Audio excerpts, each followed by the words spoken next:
E sereis minhas testemunhas em Jerusalém, Samaria e até os confins da terra. Quando a gente fala de missão no Brasil, o que seriam esses limites? Hoje a Parola vai falar um pouquinho mais sobre missão. Vem com a gente, logo depois da vinheta. Os Paroleiros, todas as terças, quintas e sábados, uma nova roda de conversa bíblica e simples. Vambora, que hoje é dia de Parola. Olá, muito bom! Estamos de volta mais uma vez para uma super roda de Parola inédita, a de número 78, a quarta dentro do tema missão.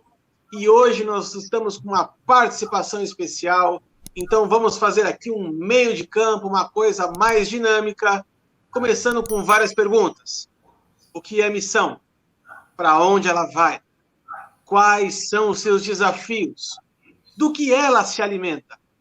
Acompanhe com a gente em mais um Paroleiro Repórter, com o Oráculo Mente Brilhante e o nosso convidado especial, Reverendo Paulo Pontes, falando diretamente de Uberlândia. Como é que você está, Paulo? Olá, pessoal. Olá, Arthur, Paulo, Xará. Olá, Will. É uma alegria estar aqui, estamos bem.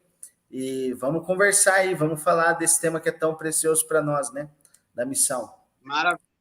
Maravilha. Então, apresentando para você, Reverendo Paulo Pontes, que aí está nos acompanhando diretamente lá de Uberlândia, ele que é pastor da Igreja Metodista Central de Uberlândia e também secretário nacional de expansão missionária da Igreja Metodista, parceiro de longa data do Oráculo. O Oráculo hoje fez um convite mais que especial. Oráculo, céu cara, velho. Vocês estão bom? Não, eu só trago gente boa aqui, cara. Eu já falei para vocês. Só trago gente boa. Só gente da prateleira de cima. Olha lá, ó. Só olhar para a prateleira de cima, você acha os caras que eu trago. E aí, mente brilhante, suave? Como é que você está aí? Estou aqui um pouco para baixo hoje, mas está tudo certo, está tudo bem. Eu ia brincar que nós estamos hoje numa roda de parola, mas hoje não, hoje estamos num quadrado de parola, olha que coisa fantástica. Então, hoje, vamos começar então falando sobre missão. Temos vários assuntos aqui bem bacanas no nosso bloquinho de anotações aqui, pré-parola. Você sabe que a gente tem aquela resenha que antecede o momento.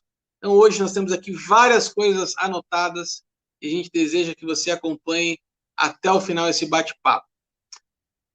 Posso chamar você só de Paulo, Reverendo Paulo? Pode, sem problema. Eu sou o Paulo. Então tá bom. Então fechou. Já que você tem menos cabelo branco que eu, então vou chamá-lo carinhosamente de Paulo.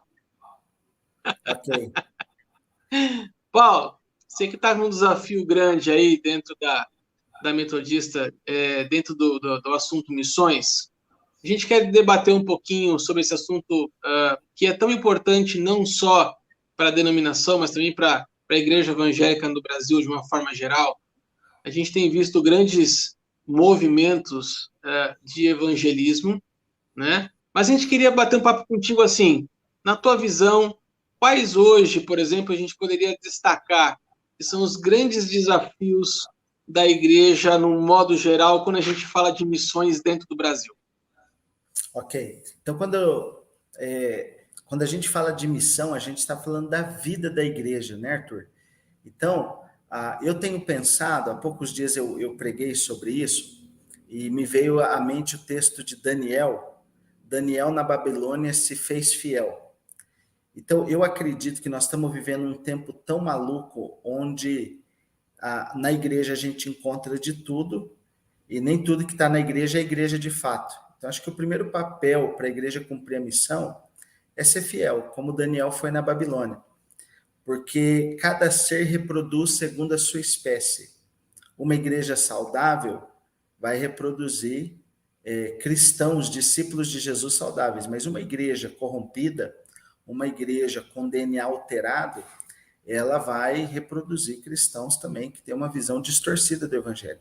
E esse é um problema desde sempre, né? Desde os primeiros séculos da igreja, essa questão de a expansão, mas não apenas a expansão, a questão da da fidelidade à palavra, ao Senhor e tudo mais. Eu acredito que esse é um dos grandes desafios.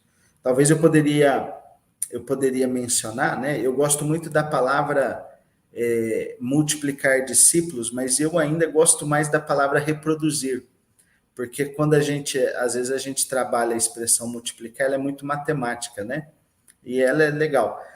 Mas reproduzir tem a ver com DNA, vem da genética. Então, eu acredito que corre-se o risco de nós multiplicarmos pessoas na igreja sem reproduzir discípulos. Isso é um perigo.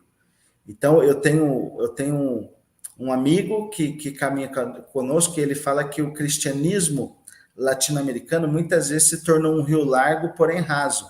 Muita gente, porém sem profundidade. Então, isso tem a ver com essa questão de que às vezes tem muita gente entrando, mas tem muita multiplicação, mas nem sempre tem reprodução. Acho que essa é uma primeira reflexão para a gente pensar a fidelidade. Talvez o segundo desafio seja a gente pensar a unidade da igreja, né? Eu estive algum tempo atrás no Egito, e uma das coisas que me impactou ali foi o movimento de unidade das igrejas. Eu fui para ouvir o testemunho de muçulmanos que se converteram, e fui ouvir a história da expansão do cristianismo no Egito nos últimos anos, e em todos os testemunhos e relatos, o movimento de unidade do povo cristão ali tem feito muita diferença, né, por aquelas ilhas. Então, eu acho que no Brasil, a gente tem que competir menos, cooperar mais. Competir menos e cooperar mais. Esse talvez seja um desafio. O próprio Senhor Jesus diz lá em João, que vocês sejam um para que o mundo creia. Então, e unidade não é apenas estar junto para mim. Unidade tem a ver com ter o mesmo propósito. Então, assim, a igreja, ela tem 3 características. O corpo de Cristo, né? Quando eu olho para 1 Coríntios 12, eu olho 3 características na igreja interessantes ali. Primeiro é a diversidade. Mas não é a diversidade de pensamento, é a diversidade de habilidade para cumprir o propósito. Não é a diversidade de opinião, não é para a igreja virar uma reunião de condomínio, mas é a diversidade de dons, talentos e pessoas que são interdependentes, que é a segunda característica, e elas têm um propósito comum. Então, talvez esse seja o segundo desafio. E eu colocaria aqui, fechando essa fala, um terceiro desafio, que a igreja precisa conhecer princípios sobre missões e ela precisa conhecer realidades missionárias. Conversando com pessoas da nossa denominação e de outras denominações, quando nós apresentamos conceitos missionários e quando nós apresentamos realidades missionárias, muitas pessoas que estão na igreja há muito tempo não conhecem isso. E a gente percebe que o movimento missionário ele se alimenta daqueles textos, daqueles desafios que nos foram colocados por Jesus, né? Então a gente precisa falar do que a Bíblia diz. Então tem muita gente cantando Maranata, ora vem Senhor Jesus, que é uma verdade, mas eles se esqueceram de Mateus 24:14, que diz que enquanto o evangelho não for pregado a todas as nações, o fim não vai vir. Primeiro o evangelho vai ser testemunhado. Então, quando eu falo assim, eu vejo o pessoal muito, volta Jesus, eu falo, cara, mas não foi isso que ele falou. Ele falou, vamos pregar, a gente tem que se preocupar com a volta, a gente tem que se preocupar com o nosso papel aqui, né? Então, eu acho que a gente tem que entender princípios bíblicos, mas também nós precisamos mostrar números. Por exemplo, no Brasil, eu estava pegando alguns dados que o fim do ano que vem vai ter o Congresso Brasileiro de Missões, isso vai ser atualizado. Mas no último, foi dito, nós temos 117 etnias indígenas sem presença missionária, 74 estão abertas para receber o missionário, mas não tem quem vai. Então, nós temos que falar disso nas igrejas, né? Então, eu acho que os desafios são esses. Primeiro, permanecer fiel no mundo em que a igreja, as forças do mal têm lutado para deturpar a igreja. O diabo não quer os cristãos fora da igreja. Ele quer a gente dentro da igreja com uma cabeça diferente. Então o problema da igreja, né, não é o mundo, o problema é a apostasia. Então, ser fiel é uma condição para fazer a missão. Segundo, o movimento de unidade. A gente não compete, a gente coopera. Terceiro, a gente precisa falar das informações, das realidades. eu vou falar aqui uma outra realidade no Brasil, surdos, mais ou menos aí, se eu não me engano, 9 milhões de surdos, apenas em média 1% se declara evangélico. Então precisa de ações, existe um povo, né, que precisa, e eu tive o privilégio de conhecer algumas igrejas que têm trabalho, tem outros aí que a gente vai falando ao longo da conversa. Então é isso, Arthur, acho que para começar, esses são 3 desafios que eu vejo. É interessante isso que você falou. A minha esposa, ela é intérprete de Libras. E essa é uma realidade que ela enfrenta já faz alguns anos. E o coração dela queima por esse público. E aí, certa vez, a gente foi fazer uma imersão. Eu, como marido, na verdade, eu só fui acompanhar, né?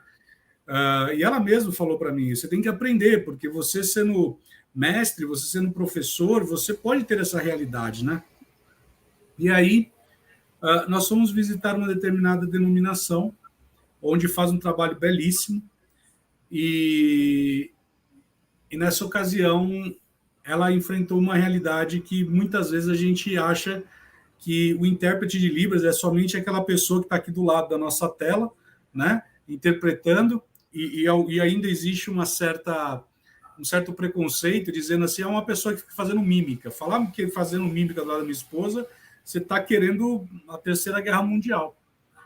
E ela, nessa realidade que a gente enfrentou, uma das coisas que nós acabamos até trazendo para o nosso ministério como um projeto foi exatamente para a gente alcançar esse público. Agora, pasme, e aí um trabalho belíssimo que a IBAB faz através do intérprete de Libras, que é até encabeçado, se eu não me engano, pela Rebecca Nemer. É um trabalho muito bem feito, mas a gente não tem pessoas que hoje se disponibilizam a estudar. Não é fácil, não é como falar inglês, falar espanhol, não é nada disso, para a gente alcançar esse público. E a bem da verdade é que quando você vai falar com esse público, e é uma realidade que a gente enfrentou, foi, se você, primeiro, não souber interpretar de forma correta, né, é diferente do que a gente inventa aqui, o portunhol, não dá. Porque se o surdo ele identificar que você está fazendo de forma errada, você perdeu ele.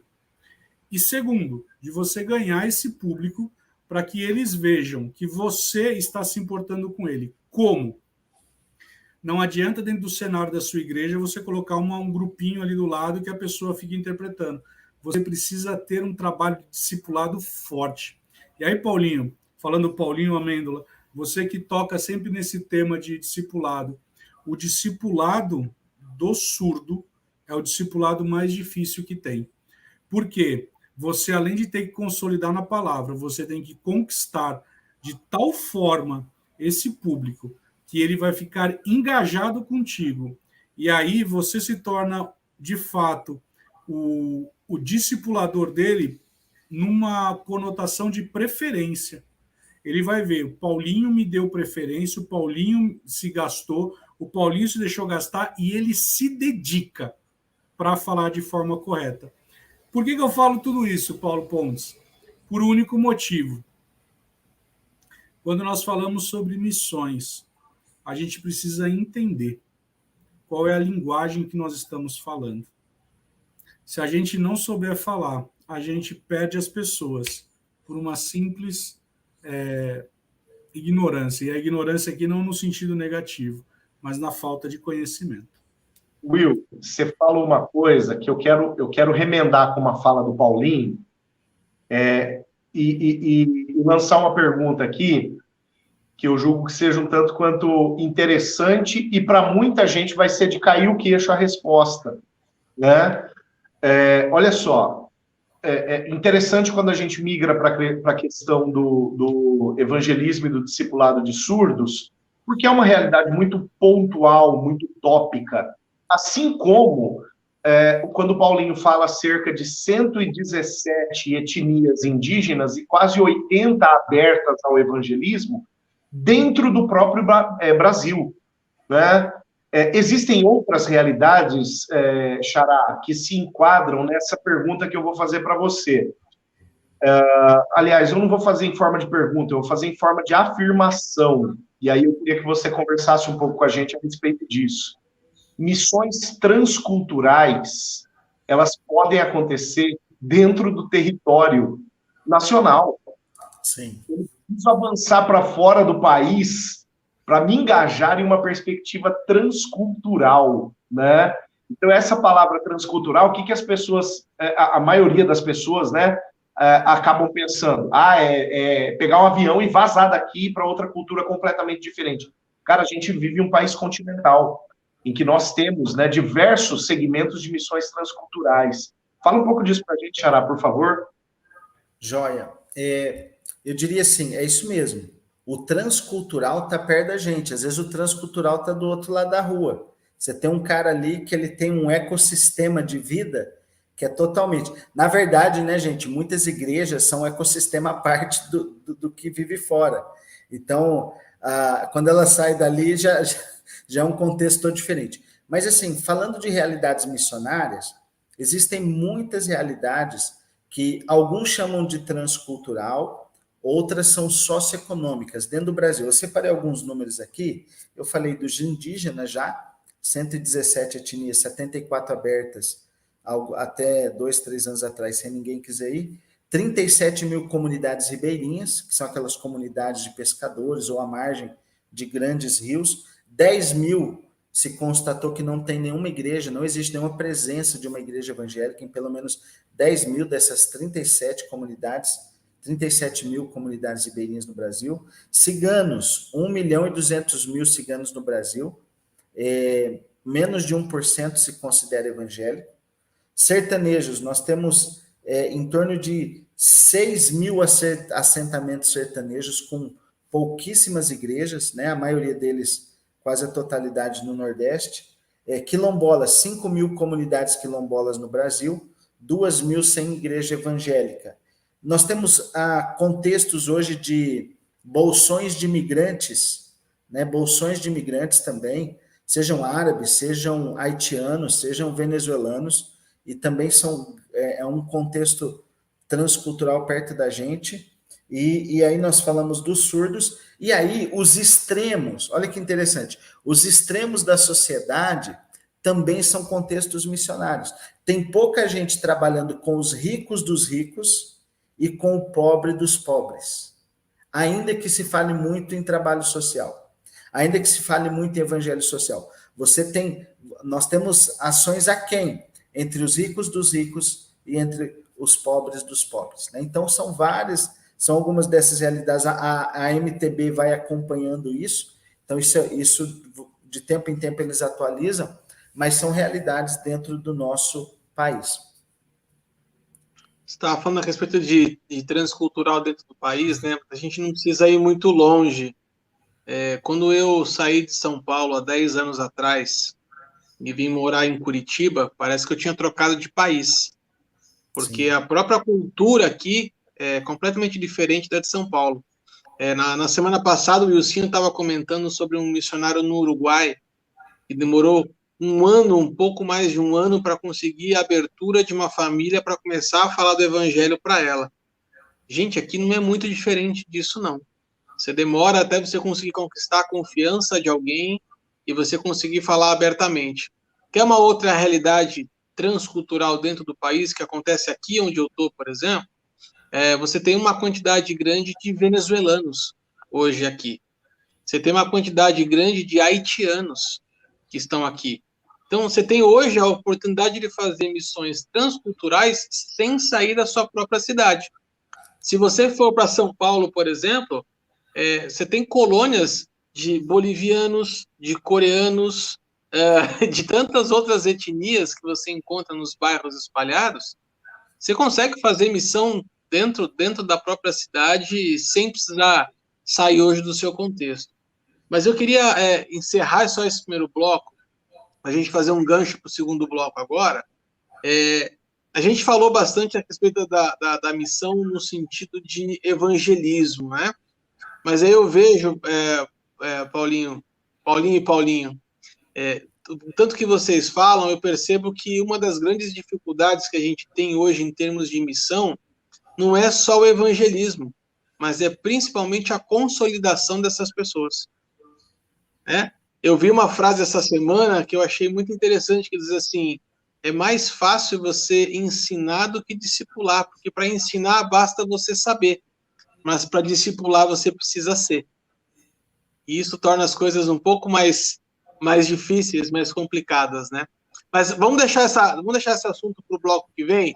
Vocês vão me dar licença, eu vou agora dar uma pausa aqui nessa conversa nossa, convidar você para voltar na próxima quinta-feira, que nós vamos estar com a parte 2 dessa Super Parola 78. Esperamos vocês daqui 2 dias, é rapidinho, coloca lá no celular para despertar daqui 2 dias. A gente volta. Um abraço, fiquem com Deus, até mais, tchau, tchau.